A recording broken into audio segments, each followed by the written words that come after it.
Oh my gosh. I'm so sorry, guys. I'm just a little nervous. Not quite sure how to start. Just give me a second here. Hi, I'm giving a TED Talk right now on AI in education. Could you give me a really clever opening line? I'll help you craft a compelling opening for your TED Talk. Yeah, this needs to be a little faster. I'm kind of on stage right now. Here's a powerful opening line for your TED Talk. Imagine a classroom where every student has a... Oh, I'm sorry. We're in the South. Could you do it in a Southern accent? Well, y'all...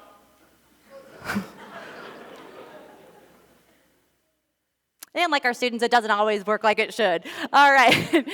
So that may have freaked you out a little bit, and that's okay. It unsettles me as well. That's what we call an empathetic voice interface, which is an app that allows you to engage with a conversation partner, but it's a computer. This is way beyond Siri or Alexa, and this is just scratching the surface of what generative AI tools are capable of today. And like I said, that can be a little unsettling. In fact, generative AI has recently been heralded as your career's silent killer, the end of creativity, and the destroyer of higher education. Now, I'm not here to tell you whether AI is good or evil, but I am here to tell you that it's up to us as educators to decide if we want to let students just stick to their own wiles in the wild west of widgets, or if we want to guide them through it. So today, I want you to think about AI not just as artificial intelligence, but as a way for us to, as educators, acknowledge and instruct our students to use these tools effectively. So in order to do that, let's first give an actual definition of AI. So generative AI refers to machine learning that uses data sets to learn and train itself, and then is able to produce novel content every time, novel artifacts. You can think about this like when you were learning how to sign your name or how to write your name as a child. Now, you probably had little sticks that were only intelligible to your parents, and yet now you can write your signature without a second thought. But every time you do it, it's probably a little bit different. So too is it with generative AI. The machines learn, and they get better and better, and they're able to produce higher quality outputs. But it's a little bit different every time. So now that we know what generative AI is, let's look at how it appears in the classroom. The first thing that we must acknowledge is that students are using generative AI. And this is sometimes only passively. We're only about 2 years out from when ChatGPT burst onto the scene into the public domain and totally revolutionized the way that we interact on the internet. No longer can we or students conduct a Google search, open a Google Doc, and increasingly open a college classroom textbook, or even go on our social media feeds without seeing AI being used in some capacity. So students are using it, even if they just don't intend to. But my research is showing that students are already using it actively as well. Last semester, I conducted a study of nearly 300 students at the University of Mississippi, and I found that 81%, and these are mostly incoming freshmen at the beginning of the semester, 81% reported that they had already used generative AI for a school assignment. Now, to calm you a little bit, they mostly did say that they were using it sometimes, rarely, or never, but they are still using it.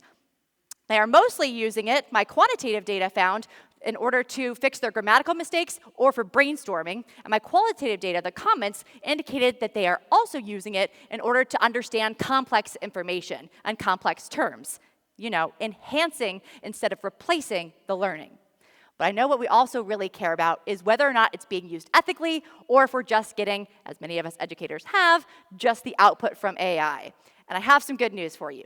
76% of students reported that they personally had never used AI in a way they or their instructors would consider unethical. That's good.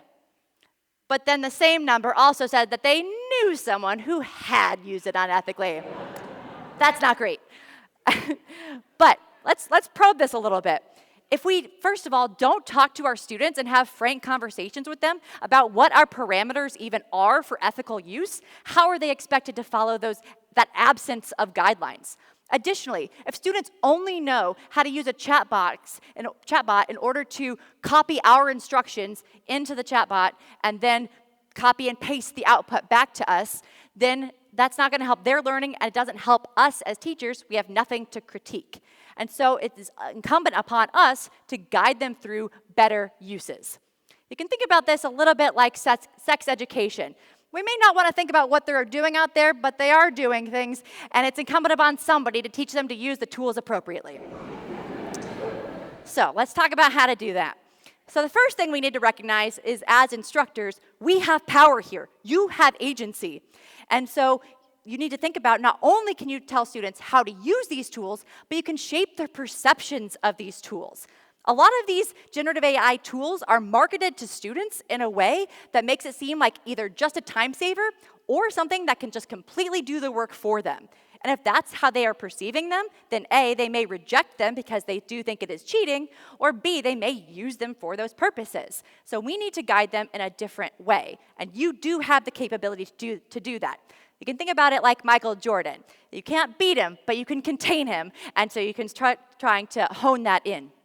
So in my own class, I teach communication at the University of Mississippi. And in my own class, through a pre-post test last semester, I found that I was able, through using and discussing AI in class, to increase students in statistically significant results, their confidence in using AI, their reported preparedness for the workforce, as well as their effectiveness in using AI. And that was measured both in terms of effectiveness of prompt engineering, as well as, what was really important to me, using their critical thinking skills to adapt the output as part of a process rather than a single usage where it just does the work for them. So, how was I able to do this? The second thing I think we need to focus on is using AI literacy as part of our extant student learning outcomes and part of our curriculum that we've already set up. We already have goals we want to achieve, and we can help guide students along the AI literacy program as we do it. So here's a quick example. Actually, today I was teaching informative speaking in my public speaking class. And whereas in previous years, students would just hit Google, despite my protestations not to, and just type informative speech topics and be given the most generic possible topics, which is boring for them and boring for me. But now I'm able to guide students through using a chatbot, and they're able to use effective prompting in order to do a better job. So here's how that works. So when I'm teaching how to give effective prompts, I give them a 4-step process. So the first is to dictate a persona, and so to tell the AI who it is. So I am a freshman in college in a public speaking class. And then the second one is to be descriptive, to give as much information as possible about what it is you want the AI to do. And then third is to specify the output of what you want that to look like. So give me 10 topics on this, or 10 topics I could do a speech on. And then finally, the most important part with generative AI is to refine results, to go back and forth with these tools in order to have an iterative process that eventually gets us to where we want to be. So this is just one piecemeal thing I do, where I just incorporate little lessons throughout my extant curriculum, and I'm able to have these effects. And so can you. And so my charge to you as instructors is threefold. Number one, I want you to become AI literate. This means that you have to understand these tools that are out there and to understand the problems with them. There are a multitude of consequences to using AI as well, so understand the landscape. Number two is engagement. You don't have to adopt these tools, but you do need to play with them and engage with them so you understand what students are working with and what you could potentially work with as well. And then finally, we need to bring it into the classroom, even if only in conversation. Again, you don't have to adopt, but you do need to have an open, honest, transparent dialogue about what you want used, when, why, and how. Now, despite my joke at the beginning, I did not use AI to write this talk. But I did talk to friends and family who gave me some suggestions that I kept and some that I discarded. If we keep this mindset and when we're teaching AI, that it is just one simple tool that people can use as a guide, but not as a dictator telling them what to do, and they can discount or keep what they want, we can help students be much more effective.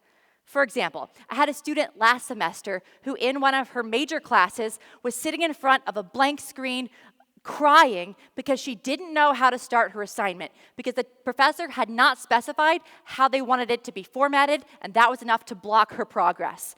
So she went to a chatbot and she had it give a sample that she then used as a guide while crafting her own work on the other side. Or I had another student last semester who I taught to use a program that then let them use their own notes from their anatomy class in order to both create a podcast they could listen to about their own notes and created a study guide that enabled them to then ace their exam. We can give students these tools, and I think that it is incumbent upon us to do so.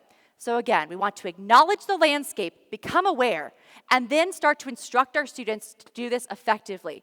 Because if we do that, then we can help our students be more successful no matter what they choose to do next.